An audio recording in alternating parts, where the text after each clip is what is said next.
বর্তমান সময়ে number one পরিচালক কে, ডিরেক্টর কে, রায়হান রাফি নাকি মেহেদী হাসান হৃদয়? তো এই বিষয়টা আমি বলবো যে রায়হান রাফি অনেকগুলা সিনেমা বানাই ফেলছে।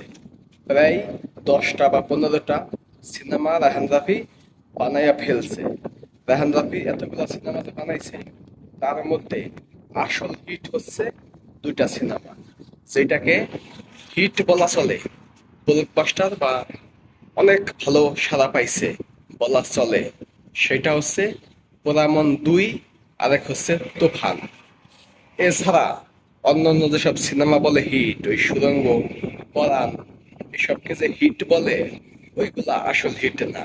কারণ ওইগুলা শুধু সিনেপ্লেক্সে চলছে, সিঙ্গেল স্ক্রিনে চলে নাই।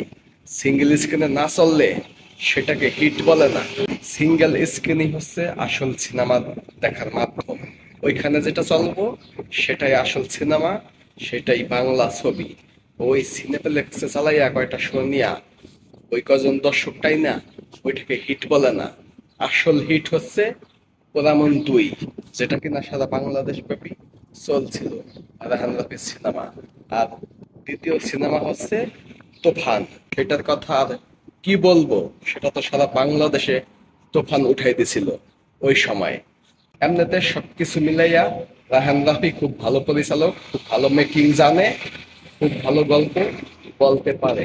তো এখন আসি মেহেদী হাসান হৃদয়ের কাছে। মেহেদী হাসান হৃদয়ের প্রথম সিনেমা হচ্ছে বরবাদ। বরবাদ অলরেডি ব্লকবাস্টার। এত ভালো বানাইছে মেহেদী হাসান হৃদয় প্রথম সিনেমা হিসাবে।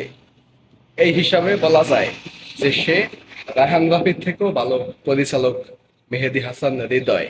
কারণ এই সিনেমাটা এত সুন্দর মেকিং, এত সুন্দর গল্প, এই বরবাদ সিনেমা এত ভালো হয়েছে, সবকিছু পারফেক্ট। এত ভালো সিনেমা রায়হান রাফি এখনো বানাইতে পারে নাই। তুফানের থেকেও অনেক ভালো মেকিং হয়েছে। প্রথম সিনেমা হিসাবে অনেক অনেক ভালো হয়েছে। মানুষ অনেক পুরান ডিরেক্টরও এত ভালো মেকিং করতে পারে না। মেহেদী হাসান হৃদয় যা করে দেখাইছে। তারপরেও বলবো এখন পর্যন্ত রায়হান রাফি এগিয়ে, কারণ সে একটু সিনিয়র, অনেকগুলো সিনেমা বানাইছে। মেহেদী হাসান হৃদয়ের তো প্রথম সিনেমা এটা। সে আগে 5-10টা সিনেমা বানাক, এমন ভালো সুন্দর মেকিং করুক, তারপরে তুলনা দেব রেহান রাফির সাথে। রেহান রাফি যেহেতু সিনিয়র, আর মেহেদী হাসান হৃদয়ের প্রথম ছবি, সেই হিসাবে দুইটাকে তুলনা দেওয়া ঠিক না। তুলনা দেব আর 5-6 বছর, 10 বছর যাক, তারপরে তুলনা দেওয়া যাবে কে বেস্ট। কিন্তু এখন পর্যন্ত মনে হইতাছে মেহেদী হাসান হৃদয় অনেক ভালো করব। কারণ বরবাদ সিনেমাটা এত সুন্দর বানাইছে, বললামই তো। রায়হান রাফি এখনো এত ভালো সিনেমা বানাইতে পারে নাই।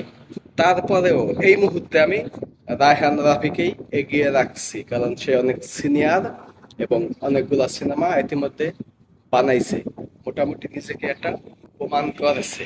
আর মেহেদী হাসান হৃদয়ের এটা প্রথম সিনেমা, সেও অনেক ভালো করেছে।